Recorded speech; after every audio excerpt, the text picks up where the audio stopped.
Ángeles, tenemos que hablar de todos esos cristianos que viven su fe muchas veces a escondidas. Bueno, creo que tenemos algún problema con el micrófono, con tu micrófono no se te podía escuchar, pero yo creo que como una imagen en la televisión especialmente vale más que 1000 palabras, vamos a saludar a Raquel. Raquel Martín, bienvenida. Hola noches. Amigos, bienvenidos. Aquí estamos para hablarles, para gritarles, para contarles pues las personas con nombres y apellidos, personas reales en el siglo XXI, contemporáneos a nosotros, que atención, han muerto por su fe, por seguir a Jesús en pleno siglo XXI. Y les vamos a hablar de un sacerdote, el padre Yash Hamel, que se había retirado hace un tiempo y que hace 6 años fue objeto de un atentado gravísimo en su parroquia en el norte de Francia. Bueno, pues 6 años después, amigos, tenemos la gran noticia de contarles, bueno, pues que se ha hecho justicia y los que atentaron contra el padre Yash Hamel pues están encarcelados y algunos con una pena de hasta cadena perpetua.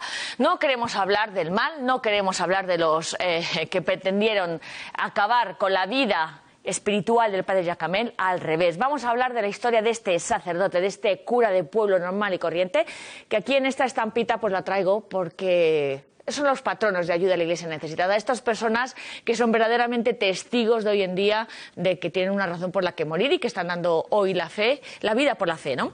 Entonces, pues vamos a traer, os quiero traer en este momento la figura de este sacerdote del norte de Francia. Es interesante hasta tal punto que creo, nos lo vais a explicar ahora con más detenimiento, pero creo que se produce un fenómeno muy llamativo a su muerte, y es que en Francia muchos fieles acuden a su tumba para pedir intercesión, para pedirle favores. Así que, insisto, creo que debemos fijarnos con un poquito más de detenimiento en la figura. Creo que podemos hablar con Paul Vigouroux, que es un experto precisamente, que está además elaborando parte del proceso de canonización, ¿verdad? Exacto, es el vicepostulador de su causa. El vicepostulador de su causa. Y que objetivamente hay atentados, hay asesinatos, hay mártires, y la sangre de los mártires es semilla de nuevos cristianos, efectivamente. Bueno, vamos a darle la bienvenida a Paul Vigouroux. Así es, la gente 6 años después no ha olvidado al padre Hamel. No hay una devoción pública como iglesia, pero sí una devoción personal. Hace poco una parroquia del norte de Francia me pedía unas 80 estampas de la oración del padre Hamel, por ejemplo. La devoción sigue manifestándose y continúa, porque su figura habla a la gente contemporánea de un hombre que vivió con sencillez, amando su vida cotidiana. En el proceso nos han comunicado algunos milagros de curaciones de las que tenemos el testimonio de médicos. Sin duda hay elementos sobrenaturales que nos animan a seguir nuestro trabajo. Bueno, es sorprendente la huella que nos está contando aquí el vicepostulador que ha dejado este sacerdote, como decimos, un sacerdote anciano que parecía que no hacía daño ni mal a nadie, ¿no? Y que se había pasado pues una vida de manera muy normal. Queríamos saber por qué ha provocado esta ola de reacción, de solidaridad y de reacción. Porque el Père Hamel n'a rien fait dans sa vie extraordinaire. Sí, el padre Hamel no vivió una vida extraordinaria, sino que vivió su vida de sacerdote, casando, celebrando bautismos, acompañando a los enfermos, se encontraba con mucha gente, con todo el mundo. Para él, todo encuentro humano tenía que vivirlo con amor y con fe, porque para él era un encuentro con Dios. El padre Hamel muestra que nuestra vida, incluso la vida más sencilla, puede ser bella y grande con la presencia de Dios todos los días. Bueno, fíjense, tanto impresionó, corrígeme si me equivoco Raquel, tanto impresionó la muerte de este sacerdote que fue el propio Papa quien pidió que se le tratara como un mártir a quien pedir intercesión. Y no solo eso, el Papa también pidió que no se esperaran los 5 años que son los habituales en un proceso de beatificación, que se acelerara el proceso y comenzó tan solo a los 2 meses de su muerte.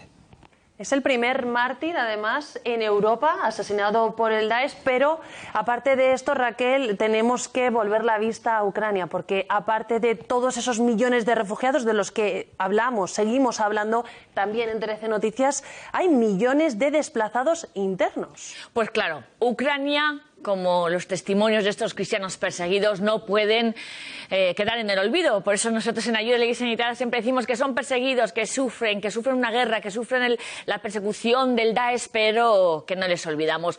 Pues sí, Efectivamente, toda la parte oeste del país, la parte oeste de Ucrania, las estructuras de la iglesia, los conventos, las parroquias, las casas, todas se han transformado, hasta las monjas de clausura han abierto la clausura para acoger a los desplazados internos que siguen huyendo de las bombas y de la violencia. Es el momento de seguir apoyando a la Iglesia en Ucrania para que pueda acoger en sus conventos, monasterios y casas parroquiales a tantísimos desplazados que se han quedado sin hogar.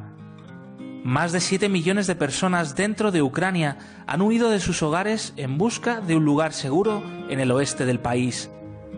Allí la Iglesia está desbordada. Ayudémosla para que pueda dar refugio y esperanza a miles de personas que lo han perdido todo. Con tu ayuda, la Iglesia acondicionará sus estructuras para dar refugio a los que llaman a su puerta. Contigo, los sacerdotes y religiosos en Ucrania podrán contar con los medios que necesitan para sostener física y espiritualmente a su pueblo. La Iglesia se queda en Ucrania, la Iglesia tira de la mano, los levanta para ponerse en pie y para mirar al cielo. Bueno, de hecho, fíjense la imagen que les vamos a traer, que nos ha pasado un sacerdote. Se trata ni más ni menos de un sacerdote en el seminario cerca de Kiev, que lo hemos contado aquí, que fue atacado. Y lo que tiene en las manos es uno de los proyectiles que se utilizaron en el asalto. Y hemos hablado en muchas ocasiones del ataque que sufrió este seminario, del que, por supuesto, ayuda a la Iglesia necesita, va a reconstruir, va a volver a levantar. Pero no queremos hablar que, desde luego, ni este proyectil, ni las balas, ni la guerra, ni el mal tiene la última palabra. Lo hemos visto tras el asesinato del padre Shamel y lo estamos viendo, por supuesto, en Ucrania y lo seguiremos viendo. El ejemplo es ese que acaba de decir. Volveremos a levantar también este seminario que fue atacado. Eso lo dice todo. Eso es ayuda a la Iglesia necesitada, José Luis. Pues muchas gracias, Raquel. Muy bien, amigos. Hasta otra ocasión. Semana que viene. Chao. Adiós.